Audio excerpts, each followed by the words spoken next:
ನಮಸ್ಕಾರ. ಮಾಲ್ದಿ ಟೇಸ್ಟಿ ಟ್ರೀಟ್ಸ್ಗೆ ಸುಸ್ವಾಗತ. ನಾನಿವತ್ತು ತುಂಬ ರುಚಿಯಾದ ಈರುಳ್ಳಿ ತಂಬುಳಿ ಅಥವಾ ಈರುಳ್ಳಿ ಮೊಸರು ಬಜ್ಜಿ ಮಾಡೋದು ಹೇಗೆ ಅಂತ ಹೇಳ್ತೀನಿ ನೋಡಿ. ಈ ಸೈಜ್ದು ಒಂದು ಈರುಳ್ಳಿ ತೊಗೊಂಡಿದ್ದೀನಿ. ಇದನ್ನು ಹೀಗೆ ಹಸಿಯಾಗಿ ಮಿಕ್ಸಿ ಜಾರೊಳಗೆ ಹಾಕ್ತಾಯಿದ್ದೀನಿ. ಆಮೇಲೆ ಇದರಲ್ಲಿ ಇಷ್ಟು ತೆಂಗಿನ ತುರಿ, ಈ ಬೌಲಲ್ಲಿ ಅರ್ಧ ತೆಂಗಿನ ತುರಿ ತೊಗೊಂಡಿದ್ದೀನಿ, ಅದನ್ನು ಹಾಕ್ತಾಯಿದ್ದೀನಿ. ಆಮೇಲೆ ಒಂದು ಹಸಿಮೆಣಸಿನ್ಕಾಯಿ ಹಾಕ್ತಾಯಿದ್ದೀನಿ, ಒಂದು ಸ್ವಲ್ಪ ಕೊತ್ತಂಬರಿ ಸೊಪ್ಪು, ಒಂದು ಸ್ಪೂನಷ್ಟು ಜೀರಿಗೆ. ಇದನ್ನೀಗ ರುಬ್ಕೊಂಡು ಬರ್ತೀನಿ. ತುಂಬ ಈಸಿ, ಬೇಗ ಮಾಡ್ಬೋದು, ಹಾಗೆ ತುಂಬ ರುಚಿಯಾಗೂ ಇರುತ್ತೆ.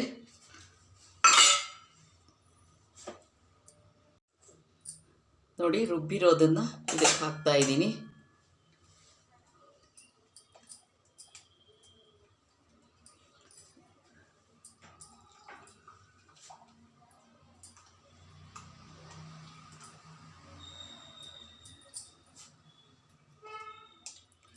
ಆಮೇಲೆ ಇದಕ್ಕೆ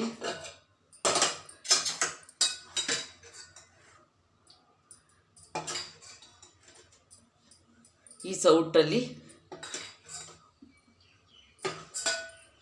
3 ಹಾಕ್ತಾ, ಇನ್ನೂ ಒಂದು ಸ್ವಲ್ಪ ಹಾಕ್ತೀನಿ. 4 ಸೌಟ್ ಹಾಕಿದ್ದೀನಿ ಇದರಲ್ಲಿ. ಈಗ ಒಂದು ಒಗ್ಗರಣೆ ಕೊಡೋಣ. ಈಗ ಇದಕ್ಕೆ ಉಪ್ಪು ಹಾಕ್ತಾ ಇದ್ದೀನಿ.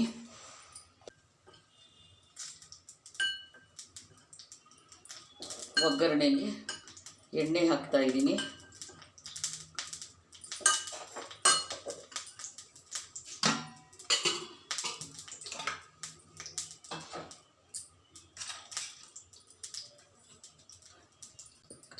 ಸಾಸಿವೆ ಮುಂಚೆ 1/4 ಚಮಚ ಹಾಕಿದೆ. ಆಮೇಲೆ ಜೀರಿಗೆ 1/4 ಚಮಚ, ಆಮೇಲೆ ಕರಿಬೇವಿನ ಸೊಪ್ಪು, ಒಂದು ಮೆಣಸಿನಕಾಯಿ,